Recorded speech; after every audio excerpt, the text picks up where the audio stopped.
Hello everyone, আসসালামু আলাইকুম। এখন বাজে 6:40 মতো। আমি এখনও ঘুমাই নাই। আমি সারা রাত জাগন ছিলাম। এখন ঘুমাবো। আমি কি করছি আপনাদেরকে বলি। আমি সকাল 10টা রাত 10টা থেকে হচ্ছে গিয়ে মোমো বানাতে বসছি। আমি মোমো বানাতে বসছি অ্যান্ড এটা শেষ করতে করতে হচ্ছে গিয়ে আমার প্রায় 6টা বেজে গেছে। অ্যান্ড এরপরে হচ্ছে আমি কি কয়েকটা স্টিম করছি, ওগুলো খাইছি। অ্যান্ড এরপর আমি অনেকক্ষণ যাবত হচ্ছে গিয়ে মুভি দেখছি। তো মাত্র মুভি দেখা শেষ করছি। মুভি না, অ্যাকচুয়ালি আমি ড্রামাও দেখছি। তো এখন আমি ঘুমাতে যাবো। চলুন দেখাই আপনাদেরকে আমি কি কি মোমো বানাইছি। তো আমার ফ্রিজে অনেকগুলা ছিল। আমার ফোনে স্টিম করে খাওয়াইছি ওকে, আমার ভাই খাইছে, আমার আম্মু খাইছে, আমি খাইছি।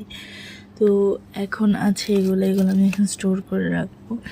এখানে রেড কালার বানাইছি, এটা আমার বোনের জন্য বেসিক্যালি বলছে যে রোজ মোমো বানানোর জন্য। এখানে কালারফুল বানাইছি কয়েকটা। এখানে গ্রিন, এটা হচ্ছে গন্ধরাজ মোমো, এটা ওইগুলো হচ্ছে নর্মাল মোমো। পুরগুলোও কিন্তু সম্পূর্ণ আলাদা। অ্যান্ড এইগুলোই হচ্ছে আমার কাছে আপাতত, এই মোমোগুলাই শুধুমাত্র রয়েছে, এর থেকে বেশি নেই। এক মিনিট, আরেকটা জিনিস দেখাই। এই তো দেখেন, এখানে আমার এই ফ্রিজের এখান থেকে একদম শেষ পর্যন্ত এই বক্সটা, এটা অনেক বড়। তো এটার ভিতরে আমার কাছে বর্তমানে ছোটো ছোটো মোমো এগুলো রয়েছে। অ্যান্ড এরকম বক্সে 2 বক্স এবং এরকম বক্সে 1 বক্স আমার কাছে ছিল। ওগুলো সব আমার প্যাটের ভিতরে চলে গিয়েছে।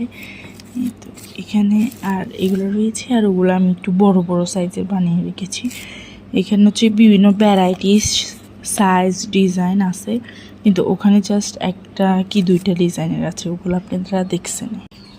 আমি বেসিক্যালি মোমোর কাজটা হচ্ছে গিয়ে রাত 10টা কি 10:30 থেকে বা 11টা থেকে শুরু করছি। এই জন্য আমার এতটা লেট হয়েছে। নাহলে যদি সন্ধ্যা থেকে শুরু করতাম বা বিকাল থেকে শুরু করতাম, এতটা লেট হতো না। আমি এখন ফেস ওয়াশ দিয়ে স্কিন ক্লিন করবো। এরপরে আচ্ছা দেখাই কী করি। আমি এই ফেস ওয়াশটা ইউজ করবো প্রথমে।